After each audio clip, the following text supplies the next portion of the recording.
some information for you.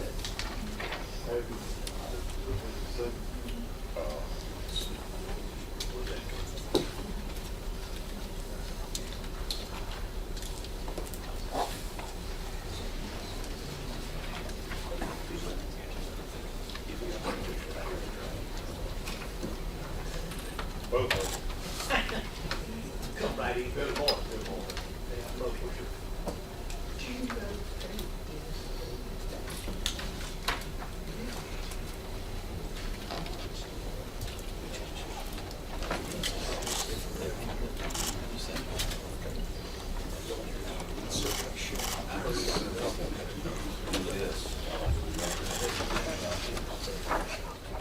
All right, it's now just a few minutes after 9 o'clock. I was waiting for two other committee members, Senator Hatchett and our minority leader, Gloria Butler. I think they're both en route, but we do have a quorum, so we'll call our meeting to order.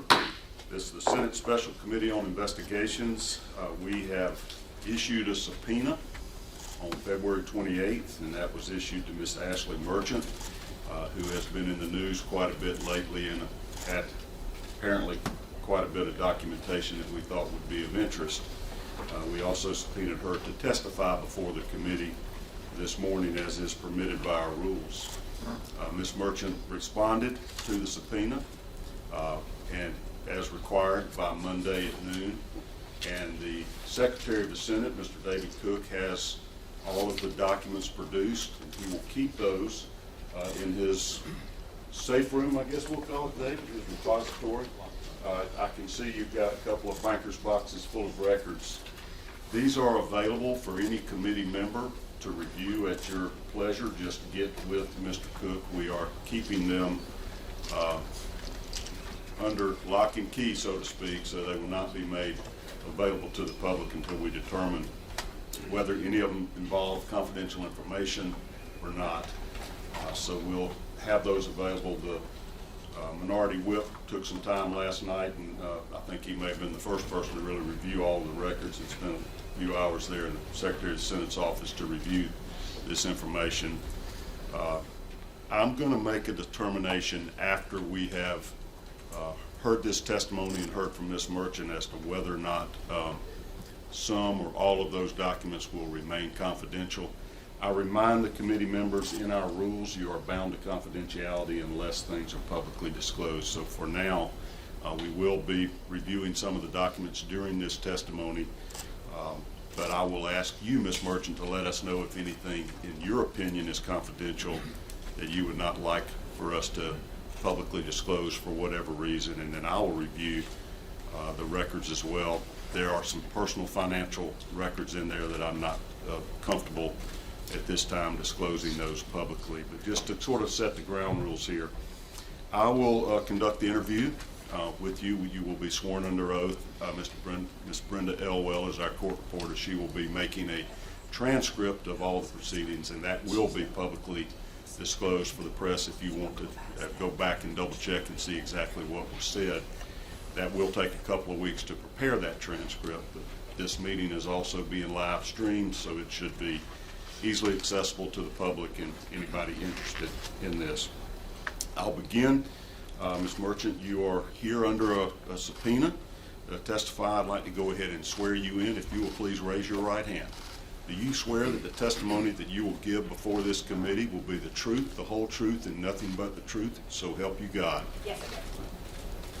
So, well, if you will just continue with the transcript as we go. If you get hung up at any time and I fail to hit the right microphone and you can't hear who's saying anything, let me know. The way our procedures work is that I will be asking the questions, and minority party will have an opportunity upon request to ask questions as well. I've discussed this with the minority whip, Senator Jones, and he may or may not ask questions towards the conclusion, or maybe even at a break. If you want to, just let me know. Ms. Merchant, would you please just identify yourself and let the committee know? You see all our name tags to see who's on here. You know who we are, but let us know who you are and what your profession is, background, etc. Definitely. My name is Ashley Merchant. My first name is spelled A-S-H-L-E-I-G-H. Last last name Merchant, M-E-R-C-H. You're going to need to pull that Oh, mic I'm a sorry. little closer to you. Thank you. So And is it okay? I have a notepad just in case You're I get absolutely two free. questions at the same time. I like to make a note to make sure that I remember. The committee knows the rules. We passed them unanimously at our last meeting, and you actually have the right to counsel if you want to. It's not like a court proceeding where we're going to be having objections, et cetera, but since you are an attorney, apparently you're very comfortable responding. Okay, didn't mean to cut you off. Let's That's just okay. make sure everybody can hear you there. Thank you. Yes, I'm a criminal defense attorney. I was sworn in as a member of the bar in 2004, so I've been a criminal defense attorney for 20 years. I started out when I first graduated from law school. I came to Atlanta and I did an externship with the Southern Center for Human Rights. And then once I was sworn in as a member of the bar, I became a public defender in Fulton County. I was there for 4.5 years until I started my private practice, the Merchant Law Firm. We had an office in Fulton County at first. Now we're in Cobb County. I'm in practice with my husband, John Merchant, and we do criminal defense primarily. And do you have any other roles or affiliations? I've seen just press articles about you. Yes, yes. So I do. I've been very blessed to have a lot of active roles in the community. I was the former president of the Cobb County Bar Association Criminal Defense Section. I was sworn in January as the president of the Georgia Association of Criminal Defense Lawyers. I've been a member of that for 20 years, member of the Cobb County Bar Association, very active in both of those roles. I've been honored with several different awards, one from the Cobb County Bar Association, Defender of Justice, or Champion of Justice, I'm sorry, a couple of years ago, and then, I've been honored with Rising Star Awards, Super Lawyers, and the Daily Report has different awards back when I was younger, 40 under 40. Wouldn't qualify, unfortunately, for that anymore. But and then recently I was awarded at our annual meeting for the Georgia Association of Criminal Defense Lawyers. I was very honored to receive award about my work defending the Constitution. So you are the current president of the Criminal Defense Lawyers group? Yes, yes, and it's the Georgia Association of Criminal Defense Lawyers. We go by GACDL. We have about 1,500 members right now. We're aiming to get around 2,000, but we're one of the largest defense bars in the country. And tell us a little bit about your trial experience over these last 20 years. So I started doing post-conviction work, which is, after a person is convicted, doing appeals and habeas work. Then I went into misdemeanor trial work at first when I was a public defender. I moved into the complex felony division, which is where the majority of my practice has lied. I do about half of my practice is appeals, appellate work in the Georgia Supreme Court and the Georgia Court of Appeals. The other half is trial work. I specialize in complex felonies, so anything that's mostly in Superior Court. Every once in a while, I'll have a client who has a state court case, and so I will end up helping them on that, but primarily complex felonies. And during the course of your practice here in the Atlanta area, tell us a little bit about your involvement. And I'm just going to refer to these as the election interference cases. I think there's 16 or 17 defendants. You are involved in those cases, I know from seeing the news. Yes. Who do you represent? I represent a gentleman named Michael Roman. I was hired late August, early September, around, I think it was late August, to represent him. He lives out of state, does not live in Georgia. But so I've been his defense attorney since the time of indictment. All right, so late August or September of 2023. Yes, I began working on his case in late August of 23. I think I looked this morning, I filed my official entry on September 1st of 23. And then I negotiated bond for him, walked through the turn-in process, and began negotiations with the prosecutor. What exactly is he charged with? What's the offense he's been charged with? He's charged with conspiring to violate the Racketeering Act, so RICO. He's also charged with some of the more specific allegations for him are attempted and conspiracy to file false documents. So essentially, I've classified the indictment. The easiest way for me to classify the indictment is there's the folks that are federal officers, there's the folks that are charged in the alternate elector process, and then there's Coffee County. He's in that middle section. So that's the alternate elector process? Yes. And those are the documents that are deemed to be false there? Yes, return that's of. that's what he's charged with. He's charged with false, filing false documents, false swearing, things like that, forgery. And to be clear, you do not represent any of these alternate electors, No, I only represent Michael Roman. and you don't represent Donald Trump. No, I do not represent Donald Trump. Your involvement in the case is just for Michael Roman. Yes, exclusively Michael Roman, and that's my duty. You have produced quite a few documents to us. Do you have any concerns as to whether any of those documents are protected by attorney-client privilege? I don't have any concerns about that. I do have some privacy concerns because you mentioned earlier that there was some financial documents that are not redacted, and so those would need to be redacted. That would be the only thing, but they're not. Phone numbers, I believe I redacted all the phone numbers, but there are some financial documents that are probably sensitive. As far as Mr. Roman is concerned, is he given you permission to speak freely about his case and about the evidence or documents you've accumulated in the course of his defense? Yes, we went over the subpoena that I received and the classification of documents that I was asked to give. All of those were things that I obtained through discovery, not discovery from the state, but through my own.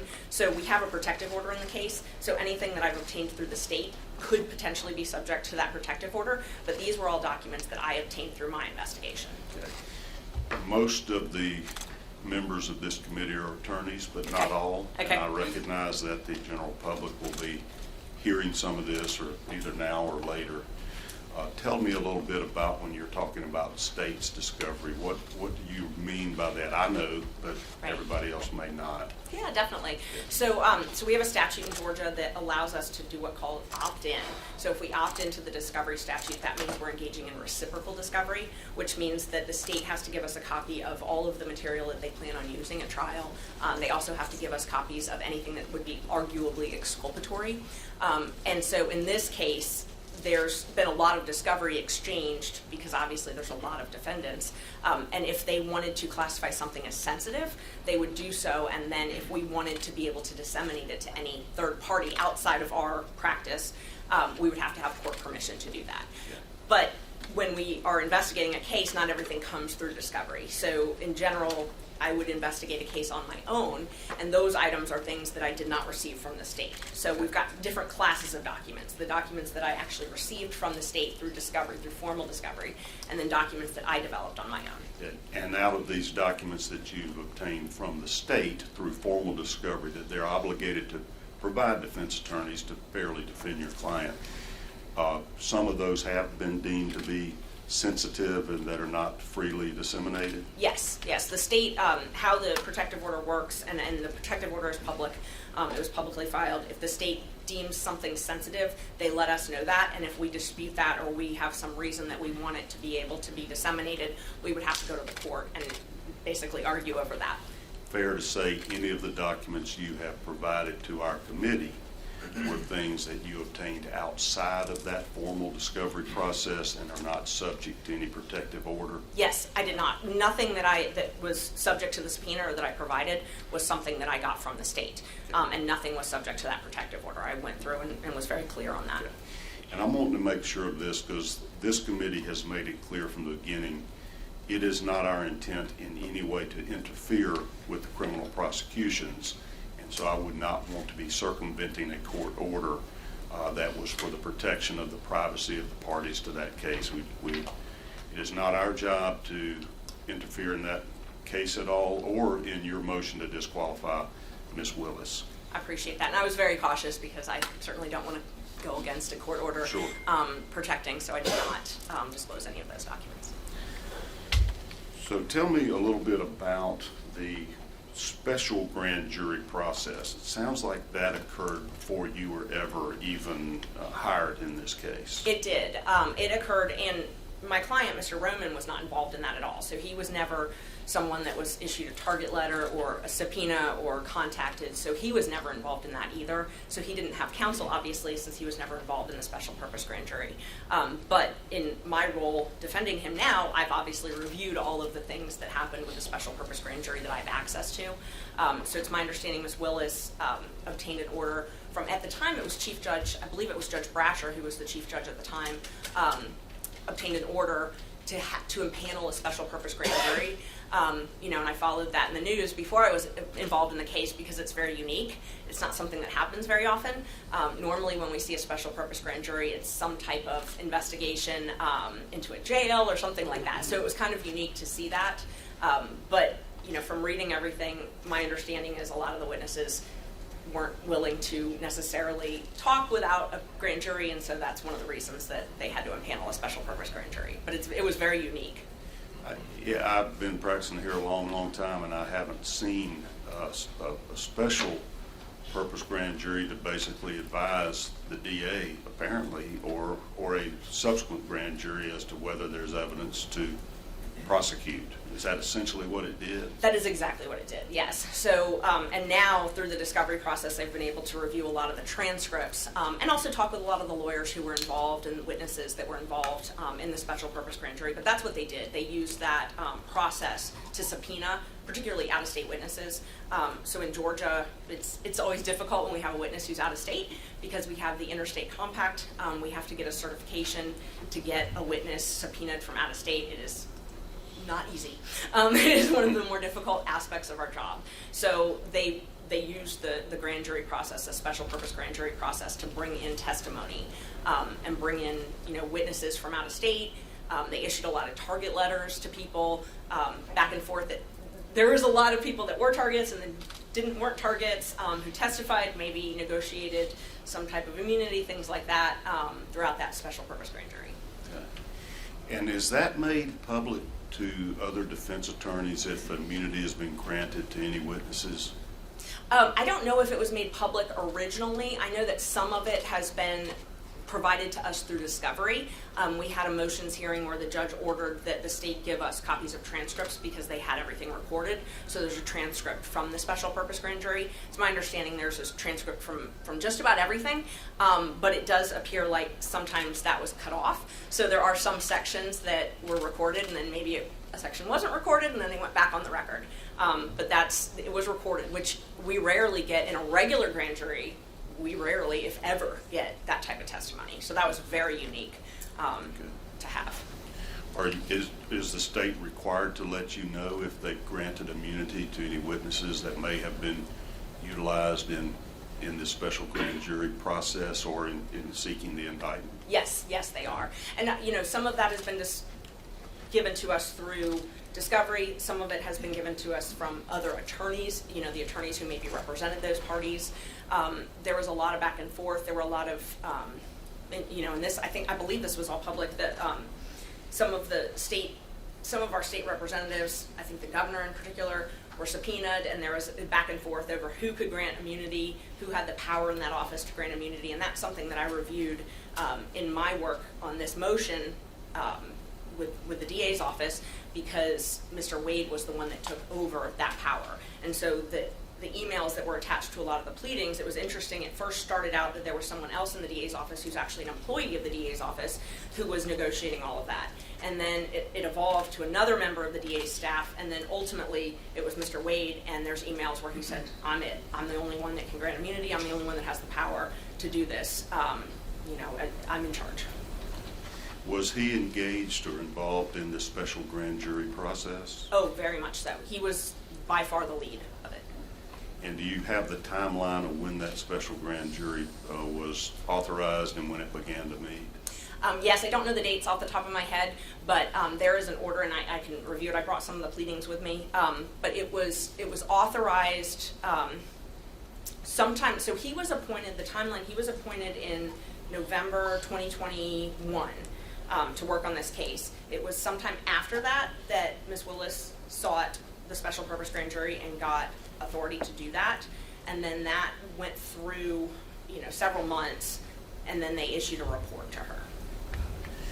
So he was hired by the Fulton County DA's office before the special grand jury was authorized or Yes. impaneled?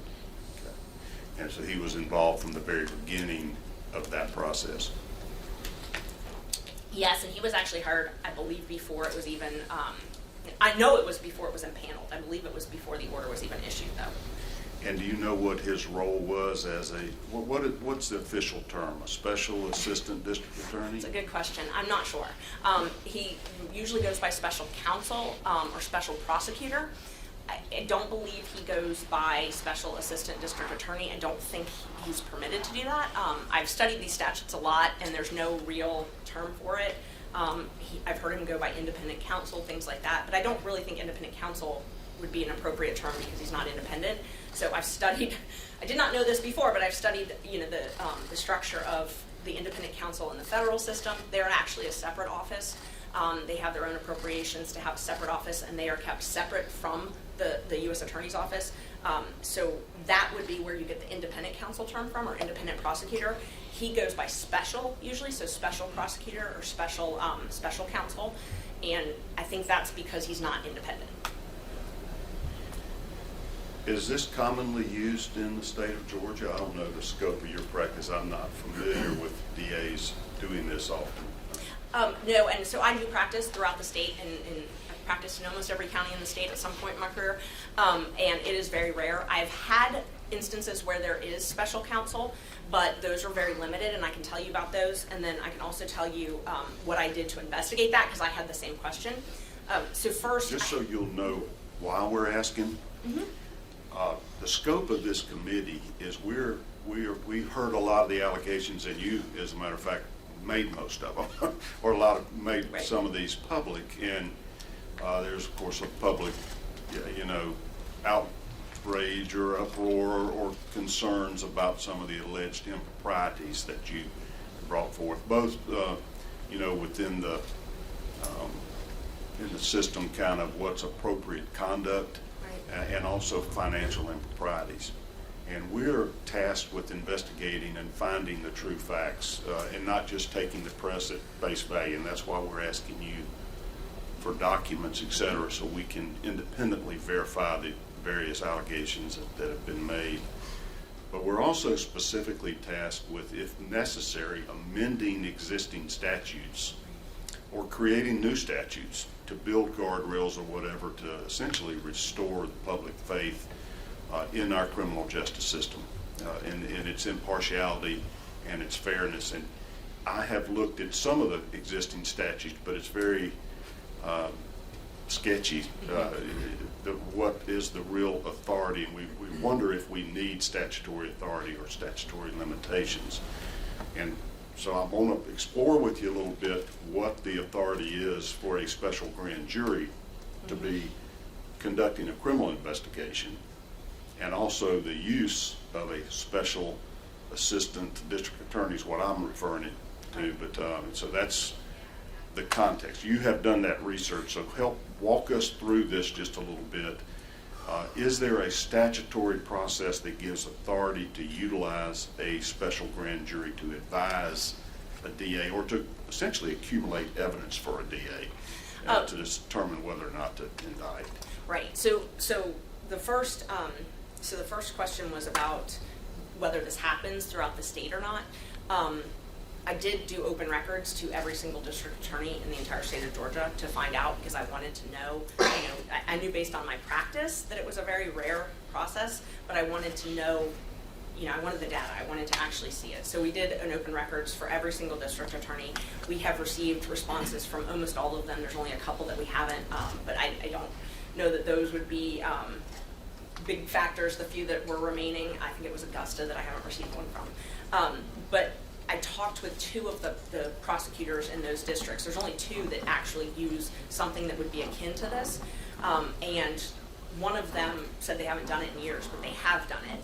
And they paid between $40 and $40 an hour, which tends to be about the going rate for appointed counsel. It's between $40 and $60 an hour, I know, for appointed counsel in most counties.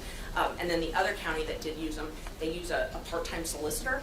And that DA said every time that they would have maybe some overflow work, an appeal or something that they had extra work to do, they would hire this part-time solicitor.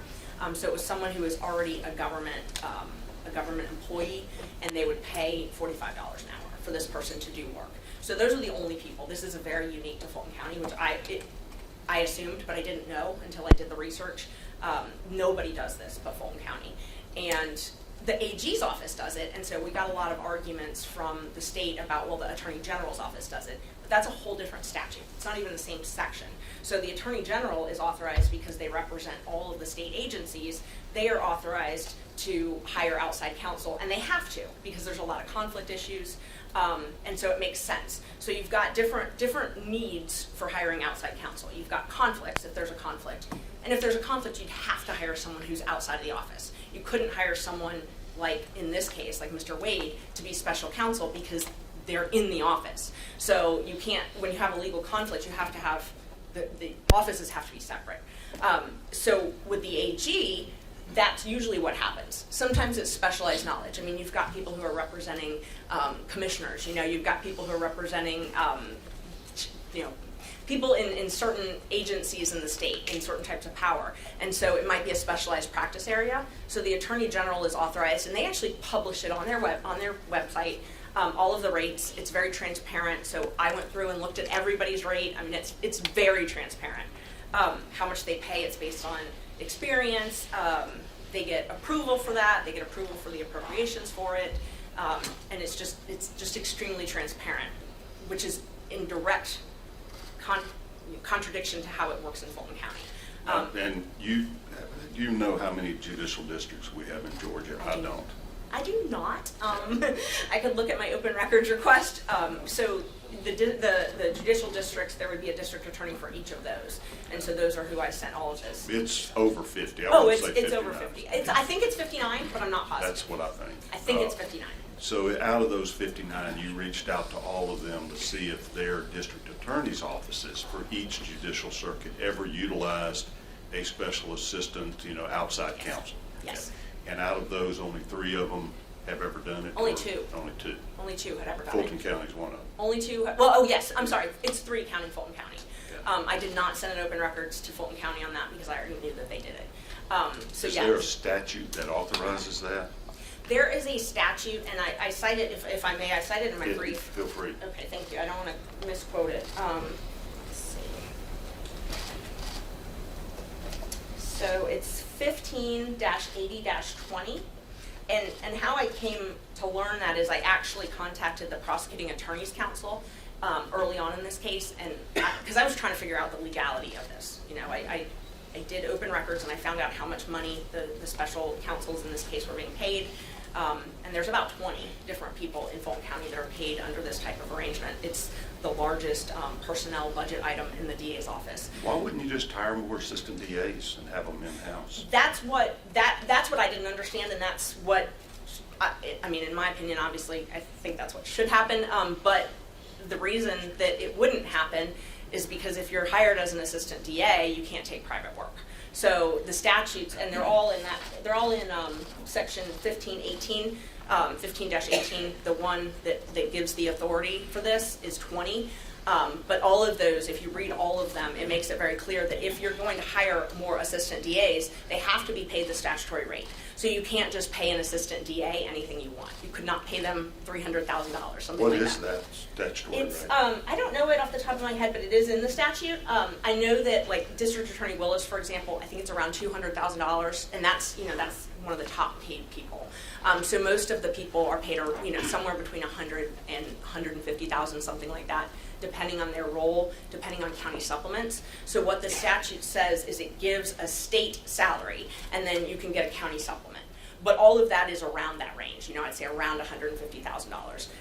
But there's limitations. So to answer your question, why you wouldn't just hire an assistant district attorney, first, they couldn't make as much money as independent counsels, or I'm sorry, not independent, special counsels, couldn't make that much money, but they also would be limited in their law practice. They wouldn't be able to have private practice, and that's by statute. So if you are hired as an assistant DA, you cannot have a private law practice also.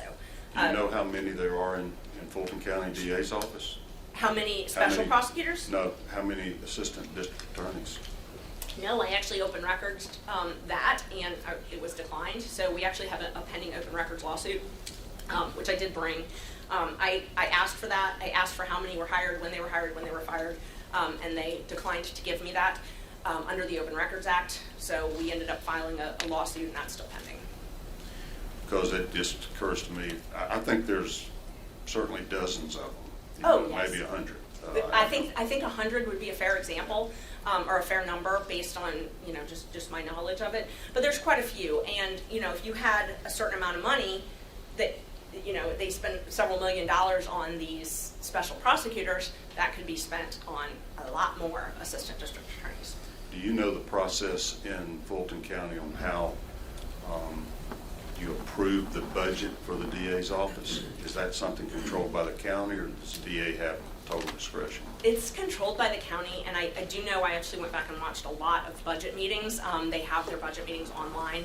I read a lot of the transcripts, and so it's very interesting. It's kind of a long answer, though. Depending on who you are in Fulton County, depends on how your budget is approved. So, for example, the county attorney, if they want to hire special counsel, okay, and pay them hourly, like in this case, they go and they get that approved at the county level. They actually appear in front of the county Board of Commissioners and say, we need to hire this person at this rate, and they approve the rate, they monitor the bills, they do all of that stuff. So that's what happens at the county attorney's office. Okay, the county attorney represents the county, is not prosecuting criminals like the DA does. Correct, it's civil. So the county attorney does all civil things. In this case, they actually did end up representing the DA in some of the open records issues, which is a whole other issue. So the county attorney, the civil body, they actually go and get county approval from the Board of Commissioners. And there's actually a resolution. So I think I attached as an example in one of my briefs a copy of a resolution just to give as an example. I'm pretty sure I did. It's very transparent. They get it approved. Yeah, here it is. It's called a resolution, and it's a resolution authorizing funding for additional personnel. And basically they go and they say, we need this for this project. We need this budgetary item, and it's approved. It comes out of their budget, though. So they're not going and asking for more money for the county attorney's budget. They're just asking to use the county money that they've already been allotted for this special counsel.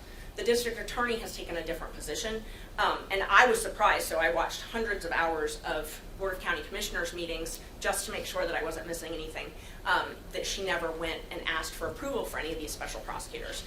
Her budget is granted through the Fulton County? It is. It's in part of its budget? It is. These special prosecutors have been paid a couple different ways. They were paid with state seizure money.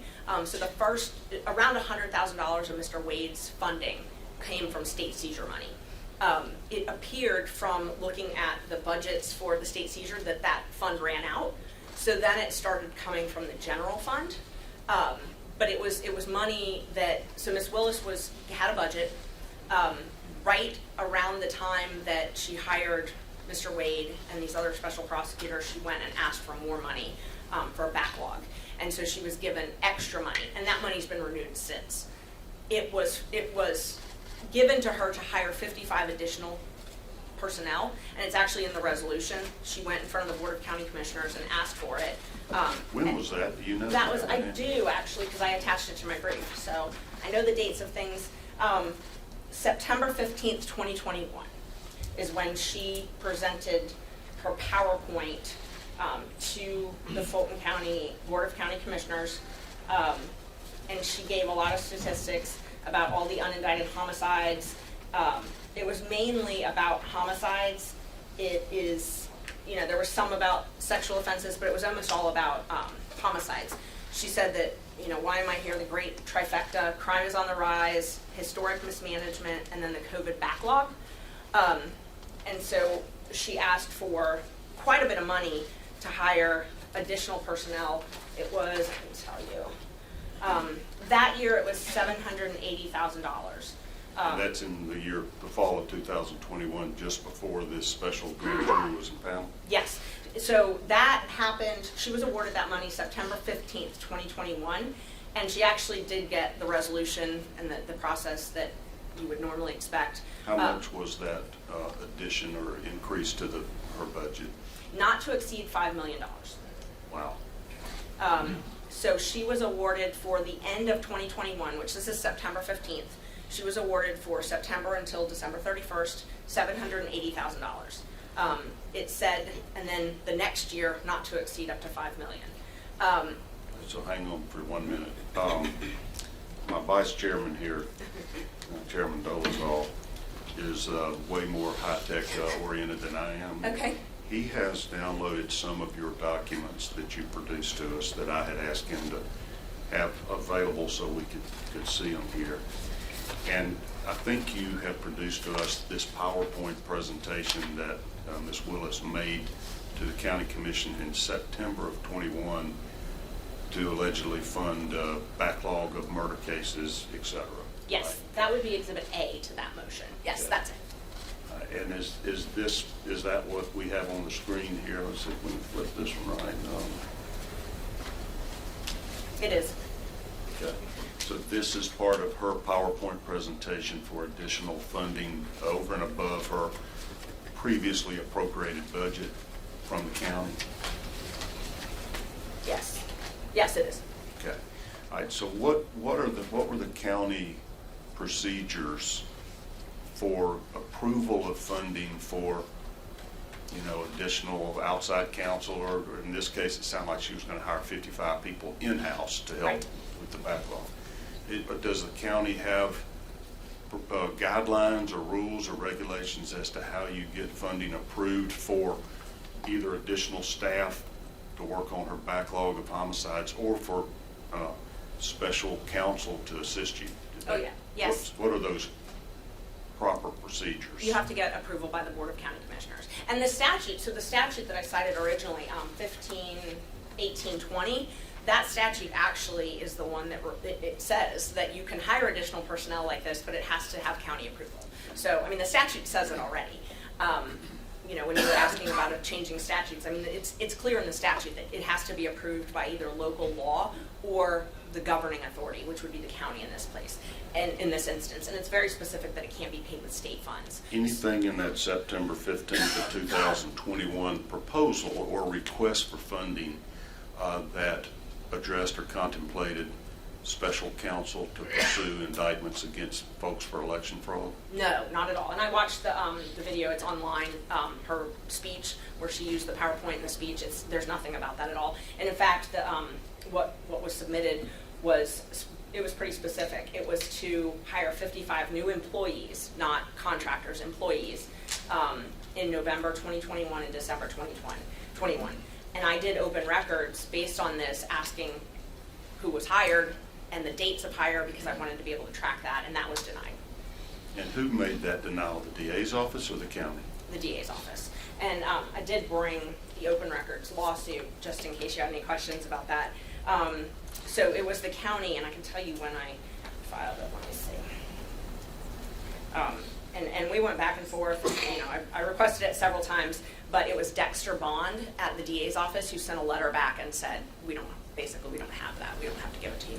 He's like the chief assistant for Fani Willis. He is, and he's also the one who went to the Board of County Commissioners whenever they needed funding. So, if they had some large printing, and they had a big rebranding campaign where they had a lot of money that was spent on this rebranding, like posters and things like that around the office, and he had to go and testify in front of the Board of County Commissioners to get that paid because they were not paying it. So he's sort of the go-between with the Board of County Commissioners. His official title is something like Chief Legal Officer or something like that. But he's an attorney. So you've gone back and reviewed all of the Fulton County Commission's minutes and records to see what requests were made and if there was a resolution granting the additional funding? Yes. Oh, yes. Was there ever a request for additional funding for a special prosecutor to pursue these election cases? No, there wasn't, and I knew that before we got the district attorney's response, but subsequently we got a response from the district attorney's office that said, we didn't do it, we don't have to do it, I'm a constitutional officer. So their argument was, we don't have to comply with those statutes or those rules because she's saying she's a constitutional officer, so she doesn't have to get county approval. She can spend her budget however she wants. Then why would she have gotten county approval for the other 55 attorneys? So what I've surmised is that was because those were staff members, and so she went and asked for additional budgetary money. She needed a higher budget. So for those 55 people, she went and asked for more money because she didn't have enough money. And once she was awarded that, it's her position now that she can spend that money however she wants. Doesn't have to use it for 55 new staff. She can use it for special attorney general.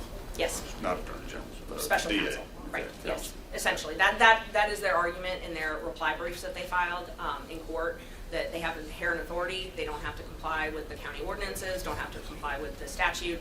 So they don't have to comply with our state statute. That they have, once they're awarded the budget, they can use that budget however. I mean, how their motion, and I'm happy to send the motion, it's public record, but how their motion argued it was, if they get $5 million, they can pay that to one person if they want, as long as because the voters authorized her to do that. So the county, their position is the county authorizes a budget, and she can pretty much has inherent authority to do it however. Even though she specifically asked for the money to prosecute backlogged homicide cases in Atlanta. Yes. Okay. What's your opinion on that? You think the statute or county procedures permit that? No, I do not. And I cited several different county ordinances. So when I read the statute, when I read 15-1820, and it makes sense, it makes sense intuitively. As lawyers, when we bill, someone is reviewing our bills. I mean, that's just, that's the process. If you're in private practice, your client authorizes your bills. If you're doing public defense, which I've done public defense, I've done appointed work, the governing agency approves my bills, and they will cut them. They will regularly cut them.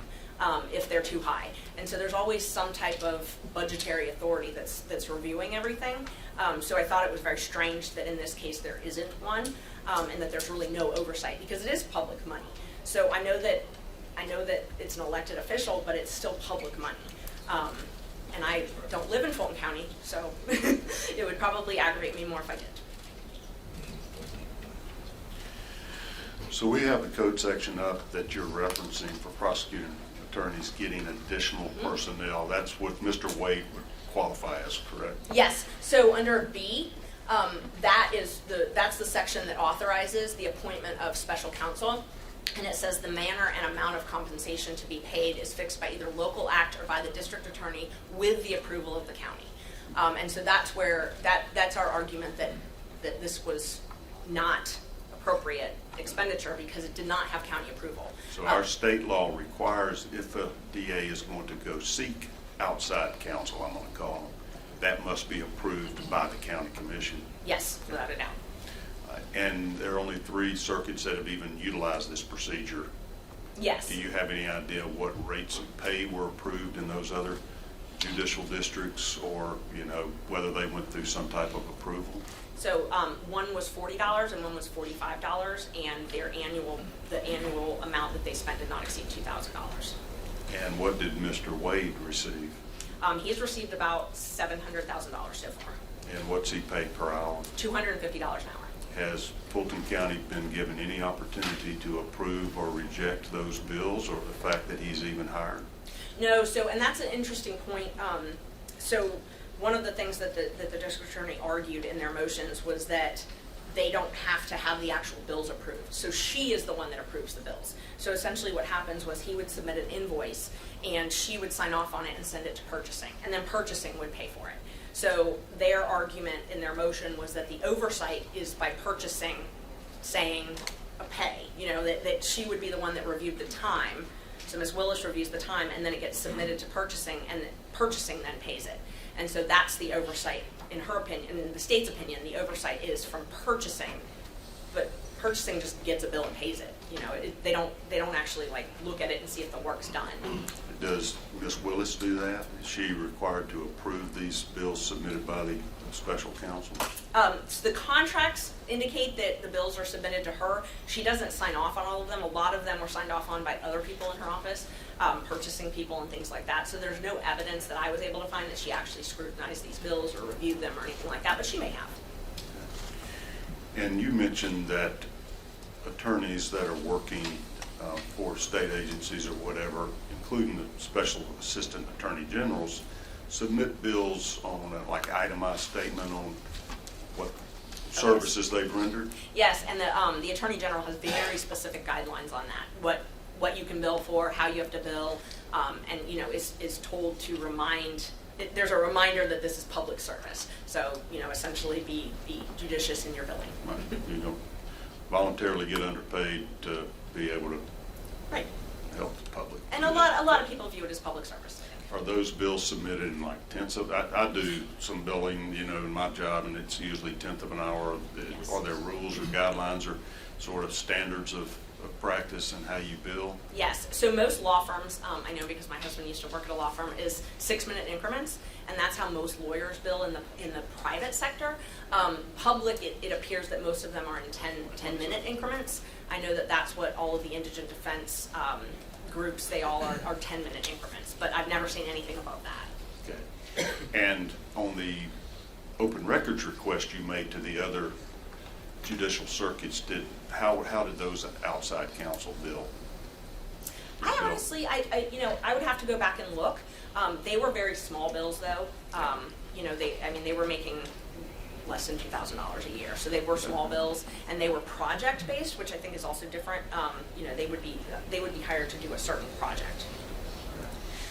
If Ms. Willis had hired a employee, one of these 55 employees, and tasked them with the job of going through a special grand jury process and helping seek indictments, investigate these allegations, what's the most they could have made? Well, first, she couldn't have hired Mr. Wade because it violates county policy, so she would not have been able to hire Mr. Wade as an employee. How does that violate county policy? They have a lot of policies on nepotism, relationships, personal, there's a lot of guidelines in the county policies. So she would not have been able to hire him. They would not have been approved. And that would be something that actually did have to get approved by the county. And because of their relationship, that wouldn't happen. So she wouldn't have been allowed to hire him because of violations of other county policies? Yes. He couldn't have been a direct employee of the district attorney's office? Exactly. He This could not. process circumvented those rules and ethical obligations? Yes, it did. So Let's say it wasn't Mr. Wade. Mm-hmm. So if it wasn't Mr. Wade and someone else, I believe most of the other prosecutors on this case make around $175,000 annually. I interrupted you, I'm sorry. That's okay. No, that was the answer. So, you know, if she had hired Mr. Wade or somebody else as a salaried employee, they would make around $175,000, most likely.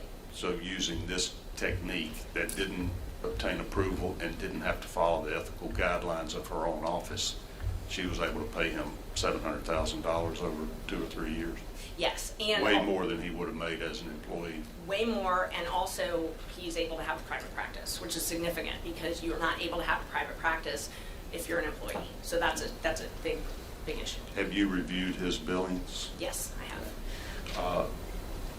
Senator Belzal, will you give us an example of one? I think we have one we're just going to pull up randomly, kind of. Okay. Is that an example of the type of invoice that he would submit? Yes, it is. And so that's an actual one. That is an actual one, and so there's a couple things on this. You asked earlier about the authorization, that stamp that says okay to pay.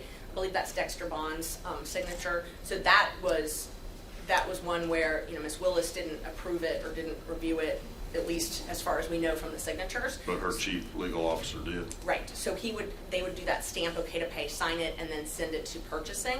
But yes, this is one of the bills, and so he had monthly caps, which went up. There were a couple different contracts that were renewed. So he had one contract that expired, another contract, and the monthly cap was $35,000 a month. So that's where you see the total. But this billing is not something that you would normally see. Well, I'm noticing it lists the day in just a number of hours. There's no real itemization of exactly how much time you spend doing whatever type of task. Right. There's none at all. And I tried to I also open records because in Fulton County you have a badge to access everywhere. So I didn't open records for his badge access. I was told he didn't have a badge. I was told by other witnesses that he did. So, you know, I don't know. But that you would, if you were doing these things in the office, you would, I used to be a Fulton County employee. You have to scan, and they keep track of all of that. So you have to scan your badge to get in to certain places. So if he's doing this, even as a contractor, contractors at the jail have badges.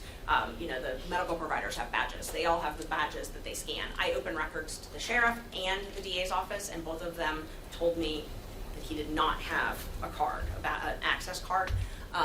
But in order to do this, I would assume he would have to have one to get into the DA's office, and I have been told that he had one, and those you would be able to see when he went in and out. But I was denied that. Anything unusual or irregular about, this is just an example, Bill, about the way he billed the Oh, county? completely. I mean, this is, you would never see this. This is what I would call block billing. So it's, I mean, one of them, for example, it's 28 hours over the course of 2 or 3 days. Team investigation meeting and drafting. I went back and looked to try and see, a lot of these were like drafting. And at the time, I'm not sure what would have been drafted because most of this was during the special purpose grand jury. So there's not really a whole lot of drafting. We've obviously never seen anything that he specifically has drafted, but I also calculated these team investigation meetings. So the majority of the billing are things like meeting with team. So if you see here, it's got team investigation meeting. Then it's got team meeting and argument prep, and then meeting with team. Most of his billing is meeting with team. Team meeting, team investigation, team brain drain, he called it different things like that. But I went through and that's the majority of the bill.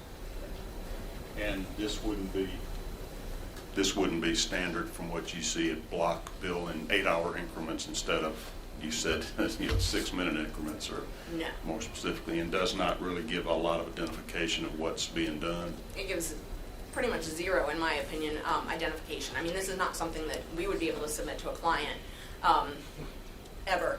I can't imagine. I mean, they would, if I billed them $2,000 for 8 hours of meeting with a team on one day, and just research without what I'm researching. I mean, you have to be detailed in your bills, because that's accountability. I mean, that's the only way as lawyers we can be accountable. Our clients aren't sitting in our office while we're researching, so I have to say what I'm doing. And somebody has to approve it. Oh, yeah. And it's ultimately Fani Willis that was approving these either personally or through her designated assistants. Yes, yes. And there was a written contract with Mr. Wade and the Fulton County DA's office? There was, yes. All right, let's see if we can pull that up, Senator Dolezal. Am I right that there were, I think I reviewed your documents, that there were more than one contract? Yes, there were. All right. Is this the first one? Yes, that's the first one. All right, so that says it shall commence November 1st of 2021 and go through October 31st of 22. Yes. Okay. So that contract began before there was even authorization to have a special grand jury later in November of 21? Yes, it did. Does it specify that that's what his role was going to be, or is there any way that's disclosed to the public what he was doing? No, up at the top, I believe it says, let's see, it just says attorney consultant. This one, so if you look under whereas, the first whereas, it says to provide legal services regarding anti-corruption matters. The head of the anti-corruption unit is a lady named Sonia Allen, and she was the one that was originally in the emails that I talked about earlier, negotiating immunity and things like that. So she's the head of that unit.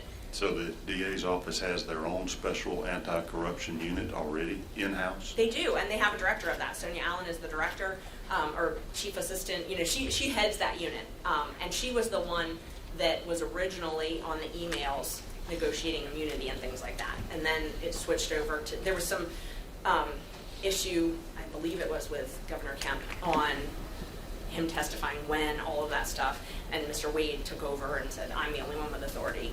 And so Ms. Allen sort of stopped working on the case, and she hasn't really worked on the case since. From your experience and your knowledge of Mr. Wade and Sonia Allen, does he have any special unique experience or expertise that would make him better at this anti-corruption work than the head of the anti-corruption department in the Fulton DA's office? No, but I mean, no, he would not, but Sonia Allen also hired Mr. Wade in Cobb County before this contract at, I think it's like $550 an hour or something, to investigate deaths in the Cobb County Jail. So Sonia Allen was the chief, so when Neil Warren was the sheriff in Cobb County, Sonia Allen was the chief deputy. And so she basically ran the sheriff's office. They had a couple different deaths, and there were some lawsuits over access to that. A lot of the local lawyers wanted access to what was going on with the jail deaths. And Ms. Allen hired Nathan Wade to do that work, to do an investigation. And so a lot of this came out because they were ultimately sued. So I reviewed, part of what I did in this case was I reviewed all of those documents as well.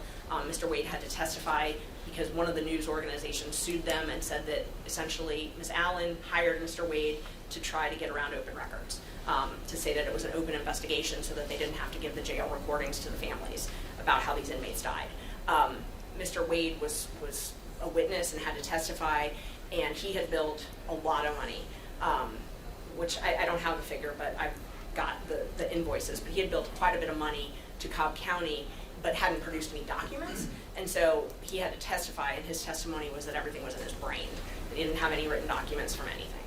But that's where That was some years before. that was some years. I think it was in 2020, maybe. So It was when right did- before When this. did Miss Allen get hired by the Fulton DA's office? When Miss Willis took office. So when Miss Willis took office was the same time that Mr. Warren, who was Miss Allen's boss, was no longer the sheriff in Cobb County. So a new sheriff was elected, Craig Owens, and so he was elected in Cobb County. He took over that office. Miss Allen no longer had a job, and she was hired by Miss Willis to head the anti-corruption unit. So, from your documents you produced and your news stories that I've read it, apparently there were other special counsel that were hired by Ms. Willis? Yes. And to work on these specific RICO cases or election fraud cases? Yes, so there's several, and so that's kind of a longer answer because there's a couple different classifications. Mr. Wade was, at the time that he got this contract, he was law partners with a gentleman named Terrence Bradley and another gentleman named Chris Campbell. So it was a three lawyer firm. Both Mr. Wade and Mr. Campbell had contracts also. They actually had contracts before Mr. Wade. So they both got contracts the month that Ms. Willis took office. They got contracts to do what's called taint work, which is essentially if, for anti-corruption, because it's a lot of police brutality cases, if there's things that could be considered privilege. So let's say the police union had a lawyer doing an investigation, they subpoenaed those records, those are privileged. Somebody has to review those to see what the DA's office can actually see. So it's that wall, that privilege wall sort of. So both of Mr. Wade's law partners had contracts to do that privilege review, that taint review, conflict review. So you're seeing if there's tainted evidence, something that should not be revealed might damage another case, or it might be privileged and not subject to disclosure? Right, exactly. And when one of the best examples I could give is, in the Tex MacGyver case, he was a lawyer. They seized a lot of his documents. A lot of them were attorney-client privilege related to other people. The DA's office was not able to just go through all of those, so they had to have a taint team, is what they call it. And so that taint team, and I don't know which cases, but the taint team involved Mr. Bradley and Mr. Campbell, who were Mr. Wade's law partners. Basically, they're reviewing documents to see whether they should be produced or privileged by attorney-client privilege or something else. Exactly. Not exactly prosecuting criminal cases then. No, they weren't prosecuting criminal cases. But Mr. Wade testified that they were law partners at the time, so that he would have shared a third of whatever contracts they got. So those contracts he was getting paid essentially from the law firm as well. Right. So on this case, these RICO cases that you're involved in one of them, there are other special counsel in addition to Mr. Wade? Yes, so there's two other, on this case particularly, there's a lady named Anna Cross and a gentleman named John Floyd. And John Floyd has worked with the DA's office for many years. I actually was involved in another RICO case year before this one, which luckily my client resolved his case, so I'm no longer involved in. But that case, John Floyd had also helped craft the indictment. And, he's sort of known as a go-to person for racketeering cases, so the district attorney would regularly call on him to help in drafting indictment. Anytime we would file what's called a demur, which is a motion to quash an indictment, he would usually be the one that came and argued it. And then Anna Cross was also hired, and she really focused on the work in federal court. And both of those sort of make sense to me because Fulton County prosecutors they're not necessarily barred in federal court. It's not something that would be required for your job. When I was a public defender in Fulton County, I wasn't barred in federal court. I had no need to. I wouldn't have paid the dues, wouldn't have done that. So, it's not something that would be required for their job, but Ms. Cross is experienced in that. So she was hired sort of as a subject matter expert to litigate some of the federal removal issues in this case. Did those two individuals have contracts with the DA's office as well? They have had contracts historically. They do not currently have contracts. It's very odd. Did you review their billings? I did. I reviewed their billings. Stark contrast. So Mr. Floyd, for example, he was only paid at a rate of $150 an hour. And Same case. And he More is experience and expertise in RICO cases. I mean, everybody would agree. I think that John Floyd is one of the preeminent experts on RICO. I believe he testified in front of the Georgia legislature when RICO was passed. Did he have to submit itemized invoices? He did, and his were very different. His were significantly reduced, and the big difference was he billed for the time that he was working on the case, not necessarily like 8 hours for team meetings. Did he have itemized billings? Very much so, And yes. what increments did he bill in? I might have some of his contracts with me, but it was either 10 or 15 minute increments, and so did Anna Cross. Now, Anna Cross was paid $250 an hour. Anna Cross is very well known, very experienced appellate, federal lawyer, does a lot of complex litigation. She was a DA for many years, handled a lot of high profile cases for the district attorney's office. I mean, I know her back from when, we did death penalty work in Cobb County together 15 years ago. And then she went to DeKalb County and prosecuted a number of high profile cases there, but just very well known. And her bills were also submitted, but they were the same rate. They were $250 an hour, but they were much lower bills, not anywhere near the bills that Mr. Wade did. Do you know how much Anna Cross has received during the course of this criminal prosecutions or I'm not sure. investigations? I might. Let's see. Okay. You said Mr. Wade had about $700,000 so far? Yeah. Miss Cross was under $100,000, I believe. All right. So if she's under $100,000, what about Mr. Floyd? Mr. Floyd, much lower, even lower than Anna Cross. He has not billed in a while, so I did subpoena, but I also did open records for all of his bills. We've not been provided anything recently from him, so I'm not sure if he actually did bill, because his contract said you have to submit the bill within a certain amount of time. So I'm not really sure. They stopped responding to my open records requests, but when they did respond, they were very limited, very small bills. Okay. And your open records request was to whom? The Fulton County government, the commission, or the DA's office? I did them to all of them, and once especially that they stopped responding to them. So they have a portal, and if you go to the DA's office and you click open records, it takes you to the Fulton County portal. So if you try to submit it to the DA's office, it necessarily goes to a portal for the entire county. So you have to submit it through those. So that's where I would submit it. You can designate, I think this is the DA, I think this is budget, things like that. So I would be over-inclusive just to make sure that I wasn't missing somebody. But every single time they would route it to the DA's office. So I would get a response that said it's been routed to the DA's office and we're waiting on the response. There were one or two that I got from the county that didn't appear to be routed to the DA's office.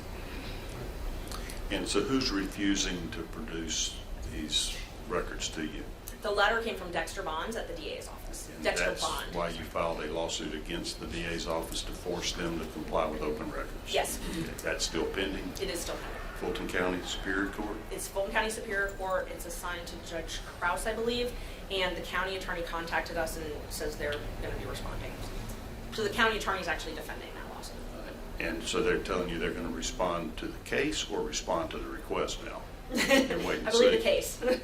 I haven't received any documents, so. Fairly recent filing you filed there, that lawsuit?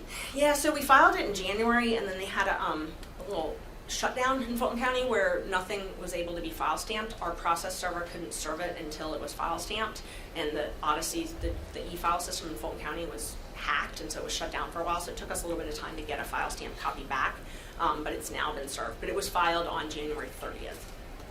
Of 2024. 2024, and I have a copy, which I don't have that. I- If you would provide us with Happy that, to. and we'll give it to the Secretary of the Senate as a supplemental response to the subpoena. I'm happy to. This is a clean copy. Okay. Yes, so you all can. So what's the keep relevance this. to you? Why did you seek these billing records of these attorneys? I wanted to compare the different billing, the different styles of billing. Also, there had been an allegation that I was singling out Mr. Wade, and so I thought it was relevant to see the rates that the other attorneys were paid, their billing, what type of billing, if they billed for everything. Just for example, when we're in court, one of the prosecutors may be arguing, Mr. Floyd and Ms. Cross aren't there billing. But Mr. Wade is always there. So that was one thing that I noticed. And I understand now that their response is that he's sort of like a case manager almost. So I guess that would be why he's always there.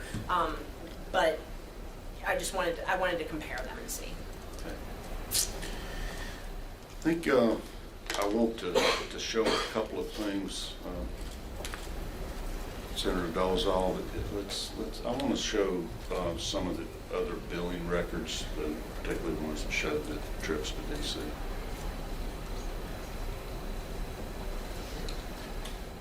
We hadn't had but a couple of days to review all your documents, and I skimmed these records because I wanted to know exactly what was going on. You'll see highlighted down here at the bottom on November 18th of 22, interview with D.C. White House, 8 hours. Do you know what that references? Based on another motion that was filed in our case and the arguments that were made by the DA's office, I believe that was when they met with the Department of Justice. They met with the January 6th committee. So one of the co-defendants filed a motion to try and get some documents, and the state had to respond. It was a motion to compel. I was there for it. I joined it, but I didn't litigate it. And the state said that they had to meet off campus, so because they didn't have a record of it, I guess you have to have a record if you go into the White House. And so they met with the January 6th committee off campus, and they said they had a really hard time getting that meeting, and they had to have someone who had some source or something to get them to agree to the meeting. But that's what, so the motion to compel was based on this entry, and this entry in response, they said they were meeting with the DOJ and someone with January 6th. There's also an entry, May 23rd, 22, travel to Athens conference with, what is that, White House? Yes, and we've tried to figure out what and who that was, because there was something happening at UGA Law School, and so we just assumed that it was someone that was there, and that's why they met there. But I don't know. Do you have reason to suspect, or can you confirm whether or not Ms. Willis or Mr. Wade were coordinating with the Biden White House in the course of this investigation and prosecution? In the discovery, they've got a lot of our discovery involves the January 6th. I mean, a lot of what we have in discovery is the same stuff that other places have. So they had to have gotten it from somewhere. And they also, they read a lot of the testimony. They played testimony in the special purpose grand jury. So, I don't know how they got all of that, but they got it somehow. And then, there's one of the other things I did was I did open records for the White House access, and we had records that Ms. Willis and the mayor of Atlanta were at meeting with the vice president.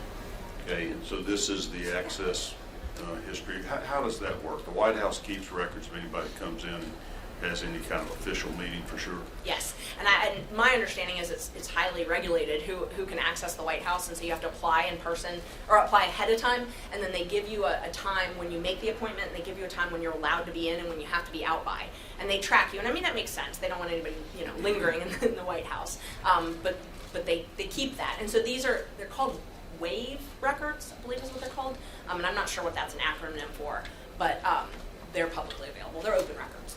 And this record that's shown on the screen shows Fani Willis was a visitor with V. POTUS. I presume that's Vice President of the United States? Yes, it was.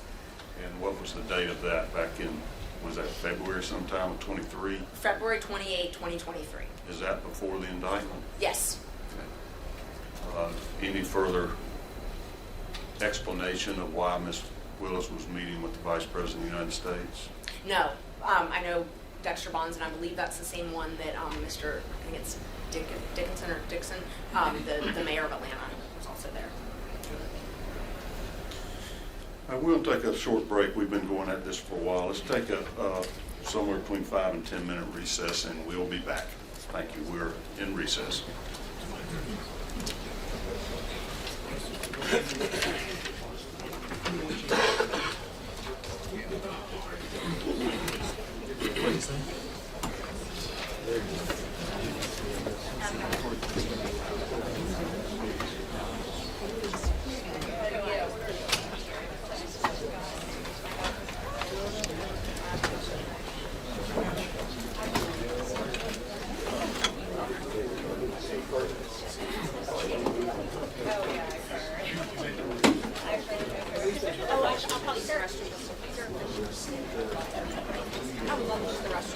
And then do you want that? Otherwise, I can email it to you if it's easier. What's going on? Hey, how are you? Testify for you. Good to see you. I had COVID. I tested on Zoom for Albert. I remember. It's been a while. Yeah, it's good to see you. Esther. Oh, yeah.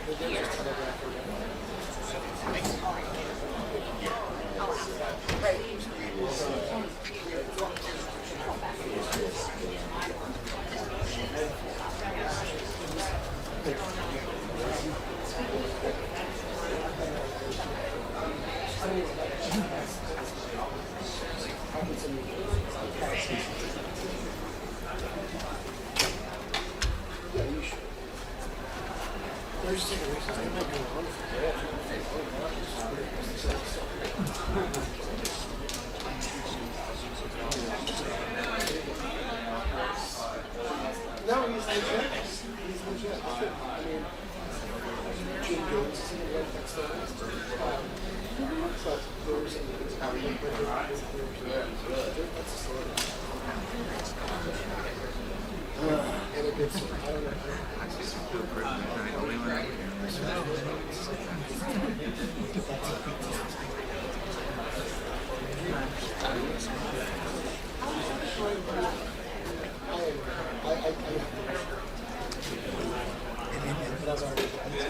I've already been.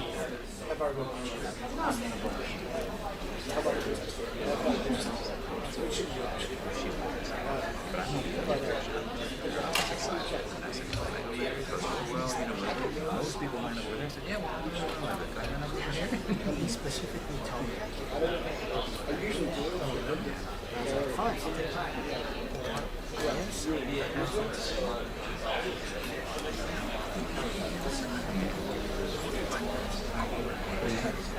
No. I mean, I'll text him. I do the same thing.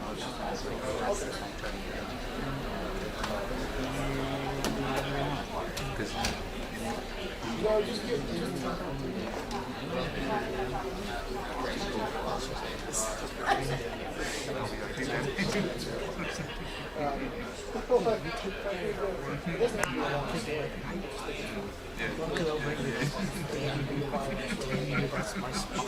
damn you. I can't believe I went up that wrong. It wasn't the record books, buddy. Frankly,